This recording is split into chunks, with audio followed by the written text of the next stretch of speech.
Je vous le dis dans les titres, l'armée française prête à se retirer donc du Niger, une annonce qui avait été faite le 24 septembre dernier par Emmanuel Macron. Ce retrait donc peu à peu se précise. L'état-major des armées a annoncé ce matin que le départ des 1500 hommes déployés dans le pays allait débuter dans la semaine. Le communiqué précise: nous allons lancer l'opération de désengagement en bon ordre, en sécurité et en coordination avec les Nigériens. Le Niger qui a également immédiatement ajouté que ce départ se ferait selon ses conditions et dans le respect de ses intérêts. Général Dominique Trinquant, bonjour. Vous êtes ancien chef de la mission militaire française auprès des Nations Unies. Merci d'être avec nous. Un mot peut-être de ce transfert qui se précise, annoncé le 24 septembre dernier, qui se met en place. Ça va arriver peut-être aujourd'hui, demain, dans la semaine. C'est ce qu'on va retenir. Pourquoi ça prend autant de temps? Comment ça s'organise au juste?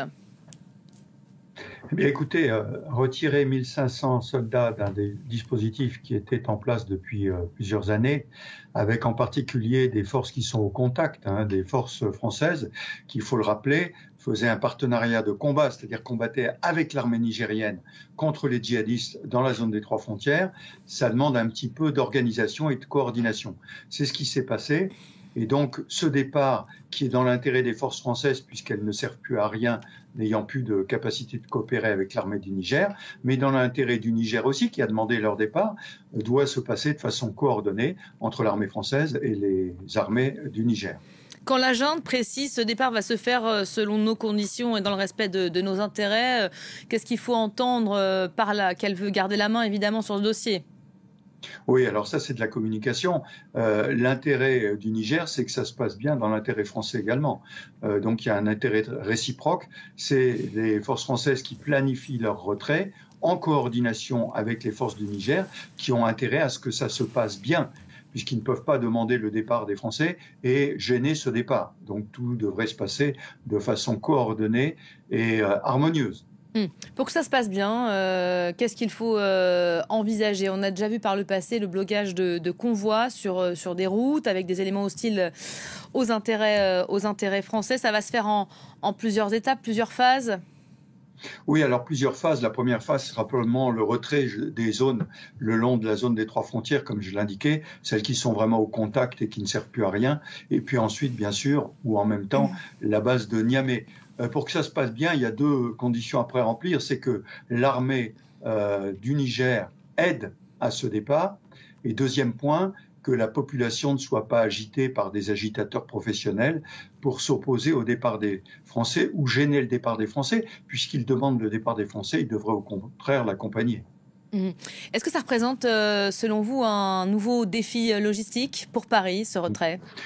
Bien sûr, c'est un énorme défi logistique. Je rappelle que le Niger est un pays enclavé, mais nous avons déjà eu la première expérience au Mali, où les forces françaises, bien plus nombreuses et sur une zone bien plus grande, ont dû se retirer, et au Burkina Faso, où les forces qui étaient moins nombreuses, il faut le reconnaître, ont dû se désengager également. Donc l'armée française a parfaitement réussi ces deux premières manœuvres logistiques. Je pense qu'elle réussira aussi bien cette manœuvre de retrait du Niger pour rapatrier les troupes en France. Est-ce qu'on a une idée aujourd'hui, Général Dominique Trinquant, d'où vont être transférés, vers où vont être transférés ces effectifs demain ? Alors l'idée de manœuvre, c'est que l'ensemble de ces forces vont être transférées en France. Équipement et personnel vont être transférés en France.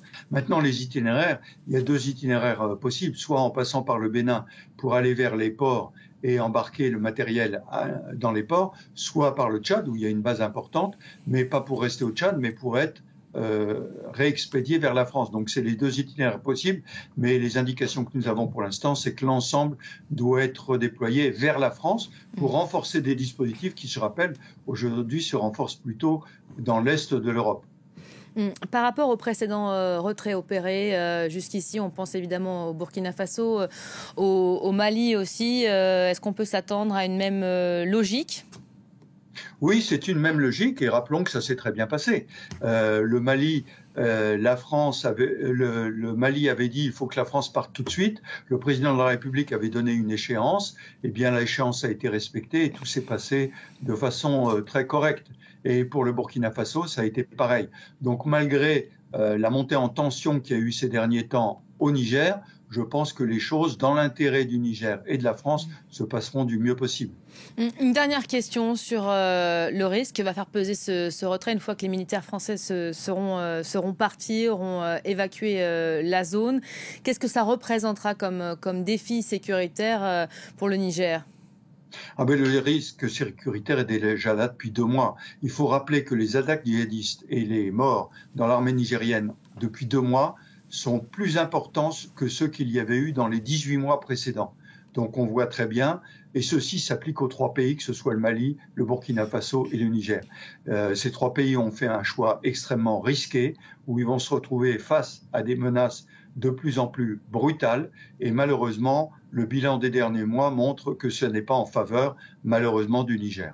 Merci beaucoup, Général Dominique Trinquant. Merci pour votre expertise dans la foulée donc, de cette annonce, de cette confirmation, ce retrait qui sera effectif dans la semaine. On ne sait pas